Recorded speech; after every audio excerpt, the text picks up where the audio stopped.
Communist చైనాలో Chinese president G జిన్పింగ్కి వ్యతిరేకంగా ఒక పెద్ద సైనిక తిరుగుబాటు జరిగిందనేది మనకి అక్కడ వార్తలు ఉటంకిస్తే తెలుస్తుంది. ఇప్పుడు చైనీస్ డిఫెన్స్ మినిస్ట్రీ ఒక స్టేట్మెంట్ రిలీజ్ చేసిందండి. ఆ స్టేట్మెంట్ ఇప్పుడు ప్రపంచవ్యాప్తంగా అతి సంచలనంగా మారింది. గ్లోబల్ టైమ్స్లో మనకు తెలుసు చైనాలో అంతా ఉక్కు పాదం, ఐరన్ కట్టేని ఉంటుంది, no information coming out of the China అనమాట. కానీ చైనీస్ డిఫెన్స్ మినిస్ట్రీయే ఒక పెద్ద స్టేట్మెంట్ రిలీజ్ చేసింది. అదేంటంటే చైనాలో చైనీస్ మిలిటరీ కమిషన్లో చైనా జీ జిన్పింగ్ తర్వాత అత్యున్నతమైన పదవి చైనా మిలిటరీ కమిషన్లో. అతని పేరే మనకు తెలిసేది ఏంటంటే జాంగ్ యోగ్జియో. ఇతన్ని రిమూవ్ చేశారు, ఇన్వెస్టిగేషన్ జరుగుతుంది, జైల్లో పెట్టారు అని. తర్వాత ఇంకొక వ్యక్తి అక్కడ మనకు తెలిసింది ఏంటంటే జాంగ్ యోగ్జియో తర్వాత లీ జెన్లీ, వీళ్ళిద్దరినే అక్కడ రిమూవ్ చేయడం జరిగింది. వీళ్ళు సెంట్రల్ మిలిటరీ కమిషన్లో అత్యున్నతమైన జనరల్స్. వీళ్ళని ఎందుకు రిమూవ్ చేశారు అంటే జాంగ్ యోగ్జియో అనేది జీ జిన్పింగ్కి సరైన వ్యక్తి. జీ జిన్పింగ్ని పదవి చిత్తుండ చేసి చైనాకు తిరుగుబాటు ద్వారా చైనా అధ్యక్ష పదవిని స్వీకరించడానికి ట్రై చేసినట్టు మనకి అన్ని అక్కడ నుండి ఎలుసిడేట్ చేసి విశ్లేషణాత్మకంగా మనం పరిశీలిస్తే తెలిసిపోతుందన్నమాట. ఎందుకు Zhang Youxia Chinese president Xi Jinping కంటే కమ్యూనిస్ట్ పార్టీలోకి వచ్చాడు. 1968లోనే ఆయన వచ్చాడు. జీ జిన్పింగ్ 1973లో రావడం జరిగింది. ఆయన కంటే సీనియర్ మోస్ట్. తర్వాత జీ జిన్పింగ్ 73 సంవత్సరాలు ఉంటే ఈయనకి 75 సంవత్సరాల వ్యక్తి. డైరెక్ట్ కంబాట్ యుద్ధంలో పాల్గొన్న ఎక్స్పీరియన్స్ ఉంది. దీంతోపాటు జీ జిన్పింగ్ కంటే అత్యున్నతమైన క్రెడెన్షియల్, ఆయనకున్న క్వాలిఫికేషన్ ఏంటంటే ఈయన చైనా కమ్యూనిస్ట్ పార్టీ 1949, 30లో స్థాపించినప్పుడు వీళ్ళ father founder member of the communist party అనమాట. సో ఆయనకి ఎక్కువ. ఇప్పుడు ఈ 75 సంవత్సరాల యోంగ్జియా ఆయన జీ జిన్పింగ్ని పదవి చిత్తు చేయడానికి ట్రై చేశాడు అని తెలుస్తుంది. అందుకనే జీ జిన్పింగ్ వెంటనే ఆయన్ని సస్పెండ్ చేసి ఫైర్ చేసి సెంట్రల్ మిలిటరీ కమిషన్లో 7 మెంబర్లు ఉంటే అందులోంచి సస్పెండ్ చేయడం. దాంతోపాటు చైనీస్ పీపుల్స్ కాంగ్రెస్ సిసిపి నుండిలో 24 మెంబర్స్ ఉండే Politburo, central Politburo, that is అత్యున్నతమైన అంటే చైనాలో నిర్ణయాలు తీసుకోవడంలో అత్యున్నతమైనదే Chinese Communist Party Politburo. అందులో కూడా సీనియర్ మోస్ట్ మెంబర్ అయిన సెంట్రల్ మిలిటరీ కమిషన్లో అత్యున్నతమైన జనరల్.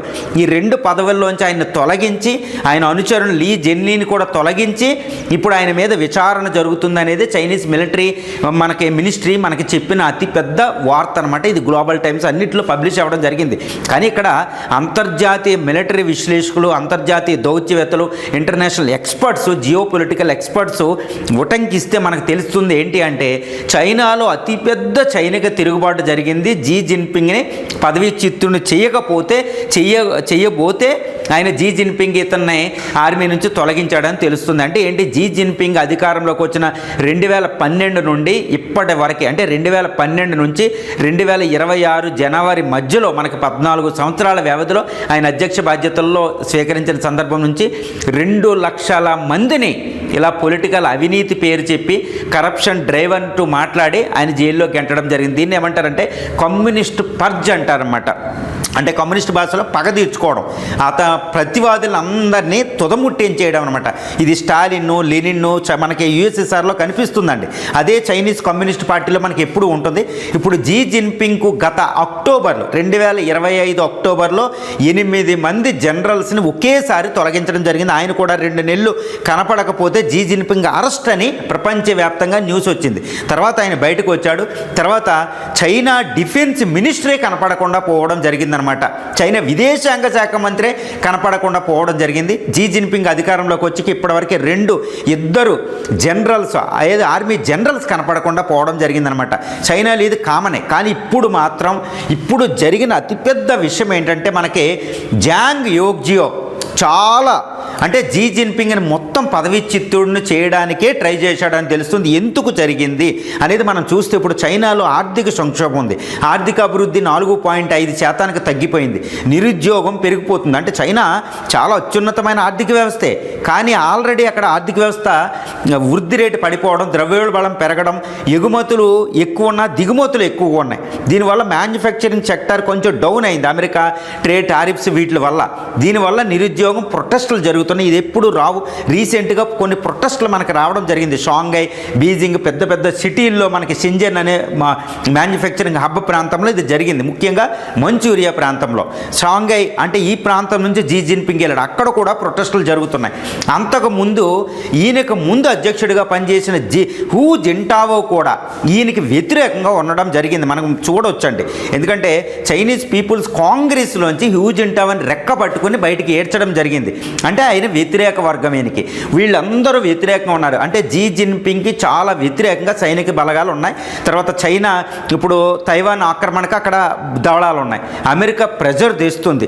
ఈ విధంగా ఏంటంటే చాలా ప్రెజర్ ఈయన మీద ఉంది. యుద్ధాలు గెలవలేకపోతున్నాడు, ఆర్థికాభివృద్ధి లేదు, ఏం చేయాలో తెలియని పరిస్థితుల్లో ఇప్పుడు జీ జిన్పింగ్ని గెంటేసి సైన్యం వేరే అధ్యక్షుని అక్కడ పెట్టడానికి ట్రై చేశాడని తెలుస్తుంది.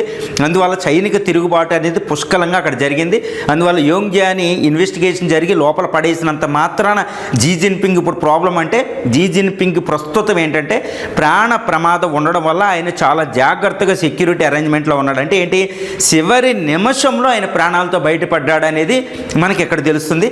కానీ జీ జిన్పింగ్ ఈ విధంగా పదవిలో పూర్తి కాలం ఆయన ఉంటాడా అనేది ఇంకా ఇప్పటికి దీన్ని బట్టి మనకు తెలిసేది ఏంటంటే ఎట్టి పరిస్థితుల్లో ఆయన ఉండడు. ఈ cannot continue is post over a period of time అండి. అంటే ఇప్పుడు చైనాలో ఎంత డిస్టర్బెన్స్ ఉన్నప్పుడు, ఎప్పుడైనా చైనాలో డిస్టర్బెన్స్ వచ్చి చైనీస్ కమ్యూనిస్ట్ పార్టీలు ఏదైనా అంతర్గత సంక్షోభం వచ్చినప్పుడు ప్రజల దృష్టి మరల్చడానికి ఒక యుద్ధం చేస్తూ ఉంటుంది అనమాట. ఏది తైవాన్ ముట్టడి చేయడం, లేదా 1962 కల్చరల్ రెవల్యూషన్ టైంలో భారతదేశాన్ని అటాక్ చేశారు, గుర్తుపెట్టుకోవాలి. మావో జెడాంగు, డెంగ్ జియోపెంగ్, తర్వాత జియాంగ్ జెమిన్, తర్వాత 4వ తరం హూ జింటావో, తర్వాత ఇప్పుడు 5వ తరం మనకి జీ జిన్పింగ్ ఉన్నారు.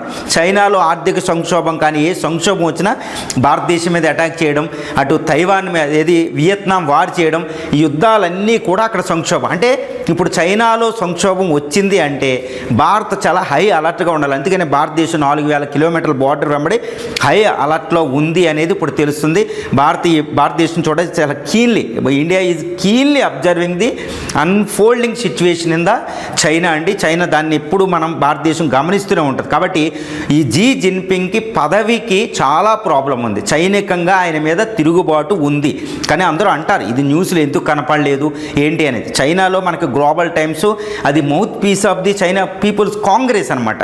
అక్కడ వేరే కమ్యూనిస్ట్ పార్టీ నుంచి ఏది న్యూస్ బయటకు రాదు.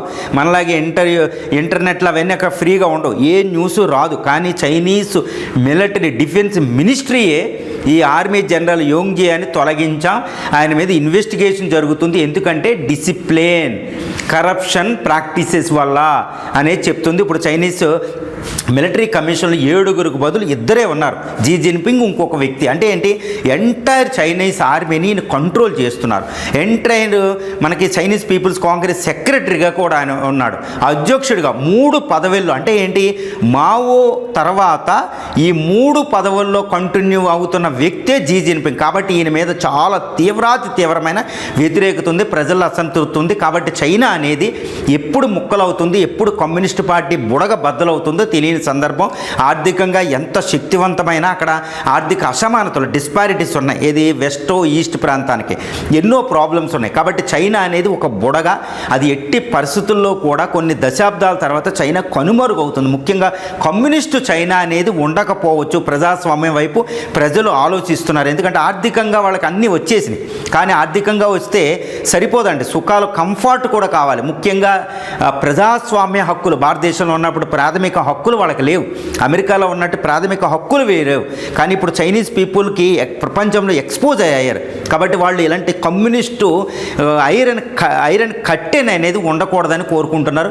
అందువల్ల జీ జిన్పింగ్కి ఎప్పుడైనా ఏ క్షణంలోనైనా ఆయన మీద సైనిక తిరుగుబాటు సక్సెస్ అయ్యి ఆయన పదవి పోతుందని ఇప్పుడు ప్రపంచ విశ్లేషకులు అనుకునే దాన్ని బట్టి మనం చెప్పొచ్చండి.